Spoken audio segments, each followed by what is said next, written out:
په 2019 نړیوال جام کې پر افغان لوبډلې ځینې ستر ریکارډونه جوړ شو. 9 پرله پسې ماتې وخوړې او د هېواد ته تش لاس راستانه شول. افغان لوبډله هیله درلوده چې نیمه پایلوبې ته ورسي، خو دا خبره برعکس شوه. زه به تاسو ته په دې ویډیو کې ټول معلومات درکړم. هیله ده چې دغه ویډیو تر پایه راسره وګورئ. ګرانو کتونکو السلام علیکم، وخت مو په خیر، ستړي مه شئ.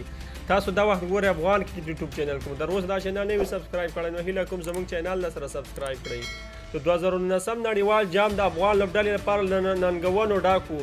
په دې کال افغان لوبډلې مینوال د لوبډلو له کارکردګۍ ډېر خفه وو، ځکه افغان لوبډلې پرله پسې 9 ماتې وخوړې او له نړیوال 500 اوریز جام خالي لاس هېواد ته راستانه شوه.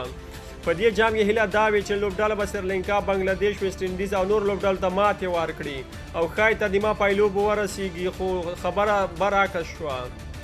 لومړی ریکارډ خو دا و چې دې لوبډلې هیڅ لوبه ونه ګټله او زیمبابوې په برخلیک اخته شوه. 2015 نړیوال جام کې زیمبابوې هیڅ لوبه نه وه ګټلې او په همدغه کال یې د 10 پرله پسې ماتې خوړلې وي، خو افغان لوبډلې هم 10 ماتې د تمریناتي لوبې په شمول وخوړې.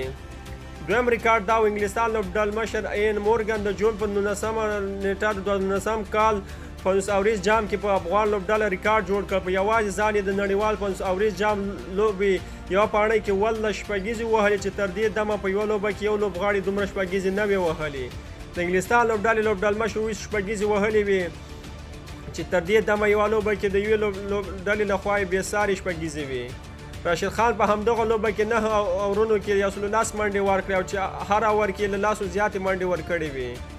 همدې لوبې د هغه رنګینګ یا درجه هم اغیز وکړه او له نړیوال جام وروسته د یو ورځنۍ لوبو درجه بندۍ کې نه هم بالر شو او اوس په یو ورځنۍ لوبه کې 10 نمبر توپ اچوونکی دی.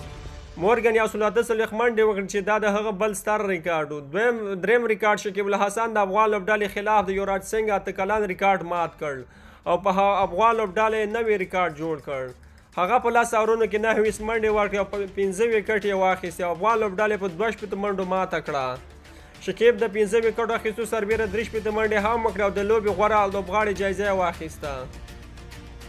د 2011 نړیوال جام کې یوراج سنګ 15 وکټ اخیستې او 50 یې هم په توپ وهنې برخه کې وهلې وه. څلورم ریکارډ د نیوزیلند کرکټ لوبډلې راونډر لوبغاړي د افغان لوبډلې خلاف د نړیوالې لوبې مخکښه توپ اچونه نندارې ته وړاندې کړه. جیم نیشم وکولای شول چې افغان لوبډلې 15 لوبغاړي وسوځوي او ریکارډ جوړ کړي. هغه 10 اورونو کې یو میډین کړ او 11 منډې یې ورکړې او 15 وکټ یې ترلاسه کړې. پنځم ریکارډ تر اوسه نړیوالو جامونو کې پر افغان لوبډله د بلې لوبډلې بالر هټریک نه و کړی، خو نړیوال جام کې هندوستان چټک توپ اچوونکي محمد شمي په افغان لوبډلې هټریک وکړ. په 2020 نړیوال جام 20 اوریز په پام کې دی که ترسره شي نو افغان لوبډلې ته پکار دی چې ښه ولوبېږي او د نړیوال 500 اوریز جام ماتې جبران کړي. دا و ملګرو د نن ورځې ویډیو، تر بلې ویډیو الله په امان.